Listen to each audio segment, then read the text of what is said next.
Live from downtown Detroit, Local 4 News at noon starts now. It is a really chilly Thursday out there, but guess what? We have some better news in the 7-day forecast. We will talk about your Michigan State weather, Halloween, lots to talk about just ahead. Plus, under scrutiny, the Detroit Land Bank Board releases details of an internal demolition program report. And breaking news out of Warren, where police are investigating. This investigation underway after a man was found dead in a field. Thanks for joining us this afternoon. That discovery tops our news here at noon. We were the first to break this story a little more than an hour ago on our Click on Detroit app.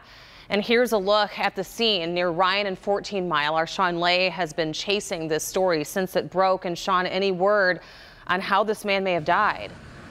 Well, here's the situation as it stands right now at this noon hour.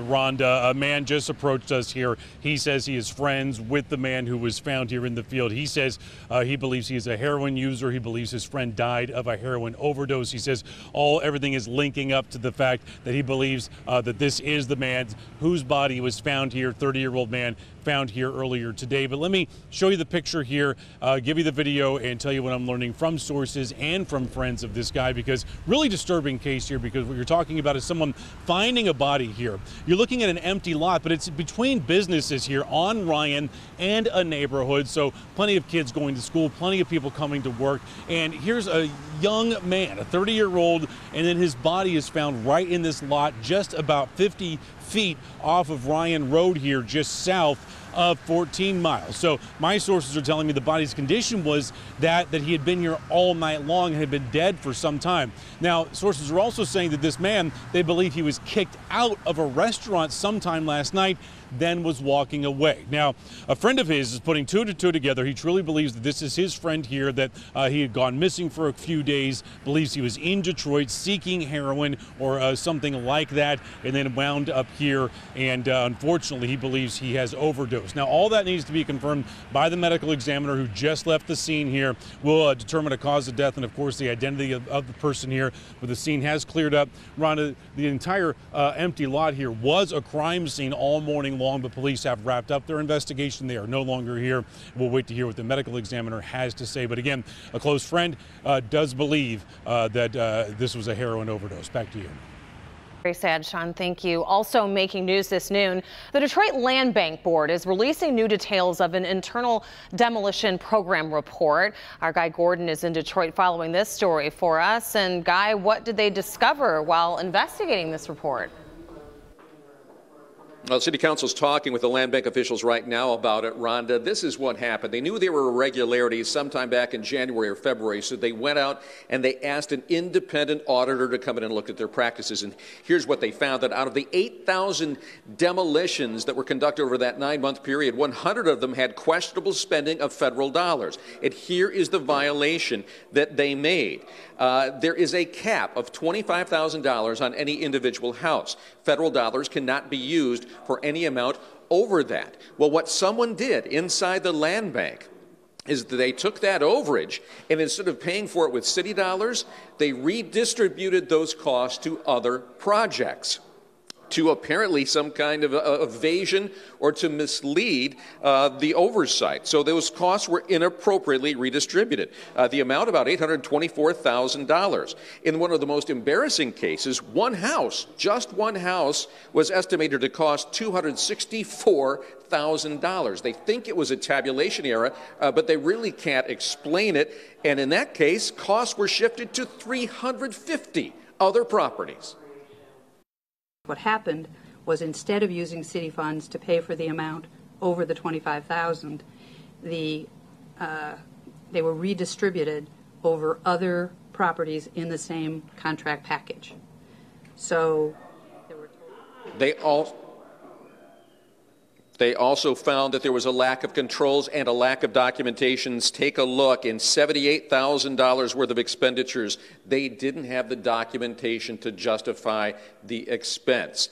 Now, they have taken matters into their hands in terms of putting in new safeguards, new procedures to make sure this doesn't happen again. But I asked the chairperson, was this a deliberate attempt to evade and mislead oversight? So was this intentional, or are you saying that they just didn't know it wasn't proper procedure when it relates to the $824,000? You know, I'm actually glad that Treasury and MSHA are continuing their investigations, because if I could answer that question, I would sleep better at night.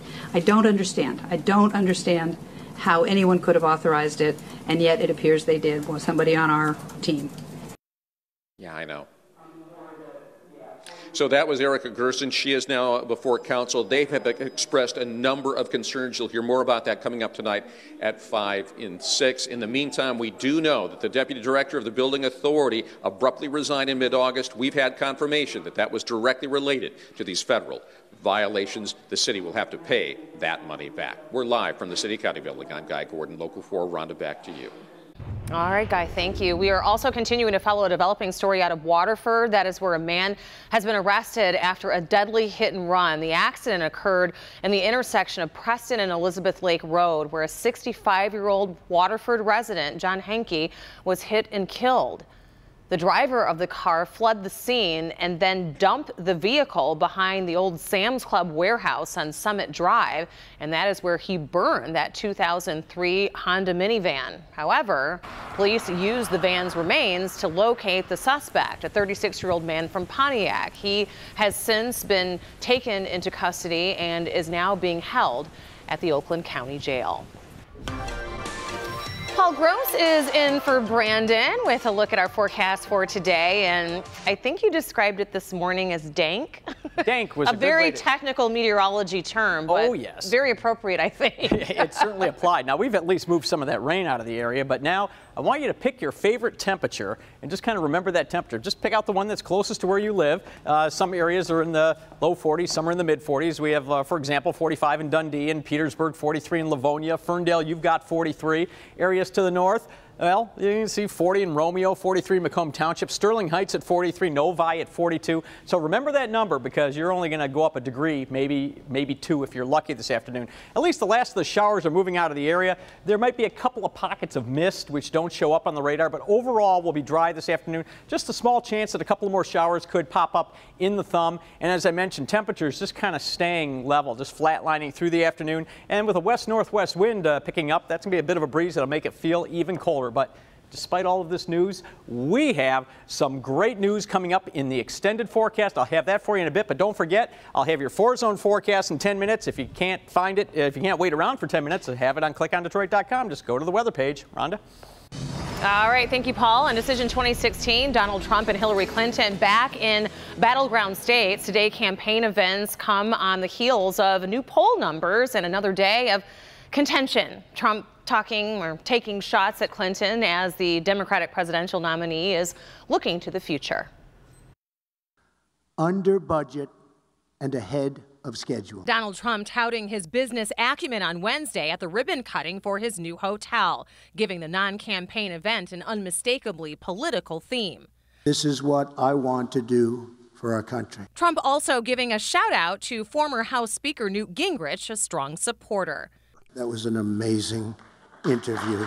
We don't play games, Newt, right? Trump praising Gingrich for his fiery exchange with Fox News host Megyn Kelly after Kelly brought up the sexual assault allegations against Trump. You are fascinated with sex and you don't care about public policy.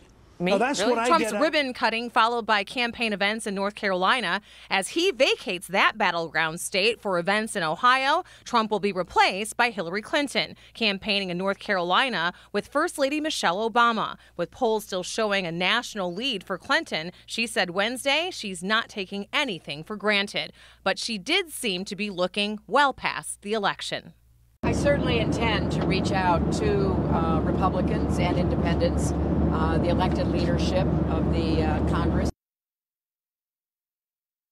And today, Michelle Obama will be joining Hillary Clinton in North Carolina for a rally. Here in Michigan, we're talking about singer Cher. That's going to be in town to attend a Metro Detroit area on the Halloween, actually, for a campaign event supporting Hillary Clinton. On Sunday, Clinton's running mate, Senator Tim Kaine, is going to be in Warren to speak with hundreds of union families and to encourage folks to get out and vote. We'll have much more on these events at clickondetroit.com. You'll find it on the politics page. A medical mystery involving HIV and the infamous patient zero. What researchers are now saying about the disease and how the patient may have been misdiagnosed. But first, an accused rapist in Wisconsin facing more charges. The disturbing claims from victims and what police are saying about the case. Polls. Politicians love them and they hate them and they love to hate them. But here's the question. They live and die by them, but who's doing the polling? What are the questions they're asking? Are they asking you? Who are they asking? How do polls actually work? Today at 4 on First at 4, we take you inside pollsters and polling so you can better understand what these numbers mean and how they're getting them. And we continue to follow breaking news out of Warren, where a man was found dead in a field on Ryan Road near 14 Mile. Sources are telling us that the man may have died from a heroin overdose. An official cause of death is yet to be determined. If you're in a Welcome back. A student at the University of Wisconsin is expected in court today after accusations of sexual assault from 4 different women. 20-year-old Alec Cook's bail hearing will be held later this afternoon. Over the last 2 weeks, 4 different women have accused Cook of sexual assault, with investigators expecting many more to come forward. Cook's lawyers claim the media has falsely convicted their client, while the university has suspended Cook and banned him from campus. And in North Dakota, security guards could potentially be charged with after releasing dogs on suspecting protesters. The Guardian reports that private security guards working for the North Dakota oil pipeline released dogs on protesters back on September 3rd. Today, police announced that the guards were not properly licensed to do security work in the state of North Dakota. Now, protesters are calling for justice and pledging to continue protesting the pipeline. If they're going to come in here and they're going to arrest one of us, they're going to arrest every one of us. We're going to stand in unity, we're going to stand in prayer, and we're going to stand in peace. And the protests have reached a boiling point in recent weeks, with Reverend Jesse Jackson even reaching out to the White House with hopes of de-escalating the situation. After more than 30 years, the man being called HIV's patient zero has finally been cleared. In the late 1970s, a flight attendant named Guyton Dugas, he was labeled patient zero for the HIV virus. But now it appears that he may have been wrongly labeled. A study done by the University of Arizona found that the origins of HIV were traced back to the early 1970s, years before Dugas contracted the disease. He died in 1984. Now researchers are searching for the real patient zero. Coming up, new research involving football players and concussions, what doctors are saying about helmets and how school teams are making changes. Paul? And speaking of football, I think there's a football game Saturday, isn't there? Yeah, I think it's in East Lansing, if I remember correctly. Yeah, we're going to talk about that forecast. We're going to talk about Halloween, and guess what? 60s. Yeah, 60s are back in the forecast, and not just once. We have a bunch of them. We'll show you that just ahead. A pastor with a controversial plan to put local police officers in the same room with angry residents to talk about racial bias. It's ease in our community, and we cannot heal unless we're willing to be honest and not defensive. The result? Fireworks, real raw emotions that put many on edge. I said, I know how to stop white policemen from killing black men and boys.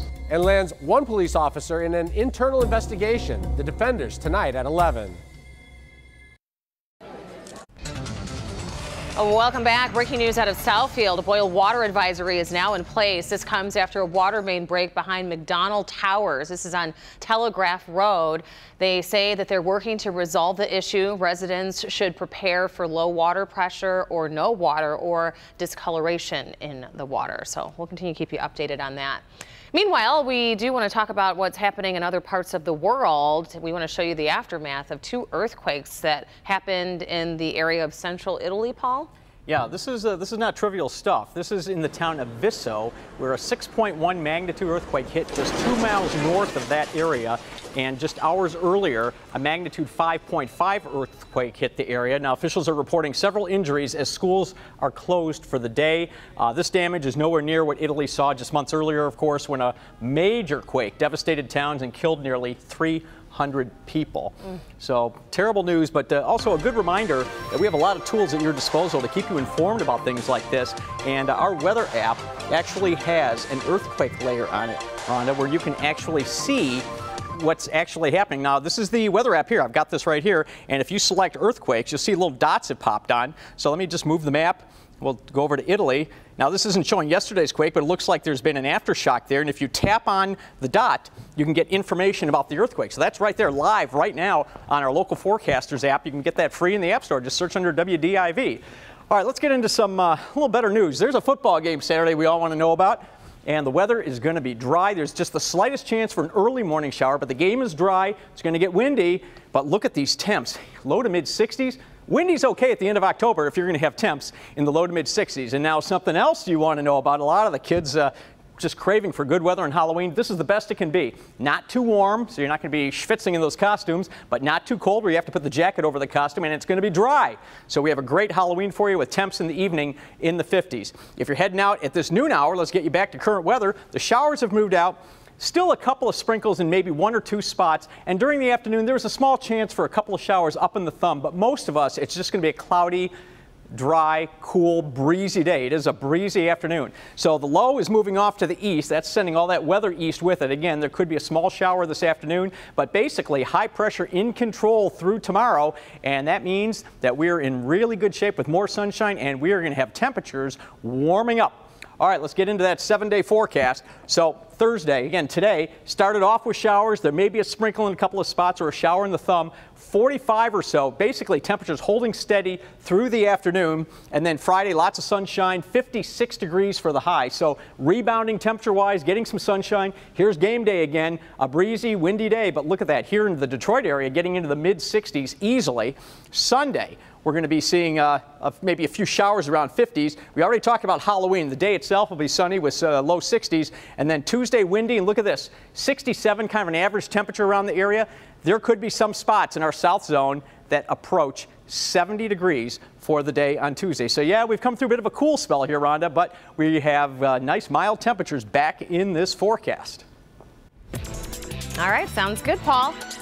In good health, concussions are not the only thing that football players need to worry about. In a new study, Wake Forest University followed 25 football players ages 8 to 13 and found multiple hits to the head causes changes in the brain's white matter that helps connect different areas of the brain. It's known as cumulative trauma. Experts warn helmets are not 100% effective. Still ahead, the dog who is the oldest employee at a vineyard. Why this four-legged friend is essential for making fine wine. Make your favorite. Welcome back, everybody. Do you like wine? Well, there is a vineyard in Virginia that gives wine lovers a chance to have a glass of Merlot and hang out with one of the cutest employees. Oh, this is good. Meet Settler. This little guy has several important jobs at the vineyard. He patrols the field, makes sure that no other animals like raccoons or deer are getting at his grapes. And when he's not keeping an eye on the vines, he's welcoming families to his home. But I really think he likes it here. This is his home, and I don't think he would be anywhere near as comfortable anywhere else. I mean, who wouldn't want to hang out at a vineyard, right? Settler is 13 years old and has been working at the vineyard for more than 10 years. His owners say that he's working at a slower pace these days, but like wine, he gets better with age. How cute. Very cute. Well, thanks for being with us for Local 4 News at noon. And remember, we're always here 24 hours a day. The weather, the news, anything you need to know at clickondetroit.com. Have a great day, everybody. Have a great day.